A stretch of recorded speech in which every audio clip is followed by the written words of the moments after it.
বন্ধুরা, আমরা এখন আরও একটি মজাদার গাণিতিক সমস্যার সমাধান করব।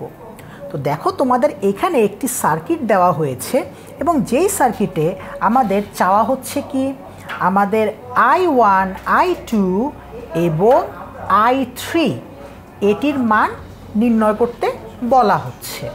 তো এখানে আমাদের হয়তো মনে হবে যে তিনটি লুপ রয়েছে, তাহলে হয়তো আমরা কারশফের যে সূত্রগুলো সেই সূত্রগুলো ব্যবহার করে আমরা এই সমস্যাটি সমাধান করি। কারণ আমরা তো ওহমের সূত্র দিয়ে সহজে এটা করতে পারবো না, কারণ এখানের কিন্তু তুল্যরোধ তোমরা এত সহজে বের করতে পারবে না। যদি আমার কথা বিশ্বাস না হয় তাহলে একটু নিজেরাই তুল্যরোধ বের করতে চেষ্টা করো, তোমরা বুঝতে পারবে যে এইখানে তুল্যরোধটা কিন্তু এত সহজে বের করা সম্ভব না। তাহলে আমরা কিভাবে এই সূত্রটি বা এই গাণিতিক সমস্যাটি সমাধান করতে পারি? বন্ধুরা দেখো, এইটা দেখতে অনেকটা হুইটস্টোন ব্রিজের মতন লাগে না? মাঝখানে একটা রোধ দেওয়া হয়েছে, কোনো গ্যালভানোমিটার না দিয়ে একটা রোধ দেওয়া হয়েছে। তার জন্য আমাদের মনে হচ্ছে যে না, এটা হয়তো হুইটস্টোন ব্রিজ না, কিন্তু দেখতে আবার হুইটস্টোন ব্রিজের মতো, তাই না? আচ্ছা বন্ধুরা, বলো তো হুইটস্টোন ব্রিজের মূল শর্তটা কি ছিল? হুইটস্টোন ব্রিজের মূল শর্তটা ছিল এই বিন্দু আর এই বিন্দুর মধ্যে কোনো বিভব পার্থক্য থাকবে না। আর যখন এই বিন্দু আর এই বিন্দুর মধ্যে কোনো বিভব পার্থক্য থাকবে না, তখন কি হবে? এই রোধটা আর এই রোধটার অনুপাত ইজ ইকুয়ালস টু হবে এই রোধটা আর এই রোধটার অনুপাত। অথবা বিপরীতভাবে আমরা বলতে পারি যে এই রোধটা আর এই রোধটার অনুপাত ইজ ইকুয়ালস টু এই রোধটা আর এই রোধটার অনুপাত হলে এই দুই পয়েন্টের মধ্যে বিভব পার্থক্য থাকবে না। বা আমরা বলতে পারি এইখানে এটা যদি পি হয়, এটা যদি কিউ হয়, এটা যদি কিউ হয়, এটা যদি আর হয়, আর এটা যদি এস হয়, তাহলে যদি পি বাই কিউ যেটা আসছে আমাদের তোমার 2/4 মানে 1/2, আর আর বাই এস যেটা আসছে আমাদের 14/28 মানে 1/2 ইজ ইকুয়ালস টু, তাহলে দাঁড়াচ্ছে P by Q is equals to R by S. তাহলে আমরা যেটা বুঝতে পারছি, হুইটস্টোন ব্রিজের নীতিটি এখানে অ্যাপ্লাই হচ্ছে এবং সেখান থেকে যেটি বুঝতে পারছি যে বি বিন্দুর বিভব আর ডি বিন্দুর বিভবটি কি হয়ে যাবে বলো তো? সমান হয়ে যাবে।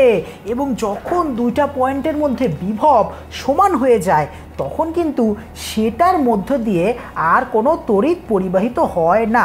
ও আচ্ছা, এখানে কিন্তু I3 এইটা না, I3 হচ্ছে এটা আমি নির্দেশ করেছিলাম যে এই পয়েন্টের এই বাহুর মধ্য দিয়ে কত কারেন্ট প্রবাহিত হবে সেটা বের করতে চাচ্ছি। তো আমরা এটাকে মনে করো I ধরে নিলাম। তাহলে আমরা দেখতে পাচ্ছি যে যেহেতু VB is equals two VD হবে, আমাদের অবশ্যই I3 কি হয়ে যাবে? 0 হয়ে যাবে। এবং তখন আমাদের কিন্তু এই মাঝখানের রোধের মধ্য দিয়ে কোনো কারেন্টই আর ফ্লো হবে না। তাহলে আমাদের নতুন করে দেখো তো সার্কিটটা এরকম হয়ে যাবে না? 2 ওহম, 4 ওহম, এখানে 14 ওহম, আর এখানে 28 ওহম, এইখানে হচ্ছে আমাদের 5 ভোল্ট ছিল। তাহলে আমাদের ব্যাপারটা কি দাঁড়াচ্ছে? আমাদের সার্কিটটা এরকম হয়ে যাচ্ছে। আর এরকম সার্কিটে আমাদের এইখানের I1 আর এইখানের I2 নির্ণয় করতে হবে। তো যেটা কিন্তু আমরা খুব সহজেই করতে পারি। কিভাবে করব? আমরা এখানে এই দুটো তুল্য রোধকে প্রথমে নির্ণয় করব। সেই তুল্য রোধটা এখানে কিভাবে আসবে দেখো তো? এই রোধটা আর এই রোধটা সিরিজে সংযুক্ত, এই রোধটা কিসে সংযুক্ত? সিরিজে সংযুক্ত। তাহলে আমরা এইখান থেকে যেটা লিখতে পারবো সেটা হচ্ছে যে আমরা একটা একক রোধ দ্বারা এই দুটোকে প্রতিস্থাপিত করতে পারবো।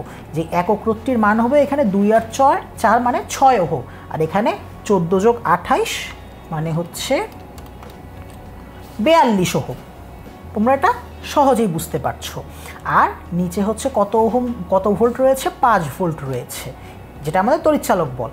এইখান থেকে সার্কিটটা আমাদের কি হয়ে যাবে? এই দুটো আবার প্যারালাল রয়েছে, 6 ওহম আর 42 ওহম যদি প্যারালালে থাকে তাহলে তুল্য রোধটা হলো আমাদের 21/4 ওহম মানে 5.25 ওহম।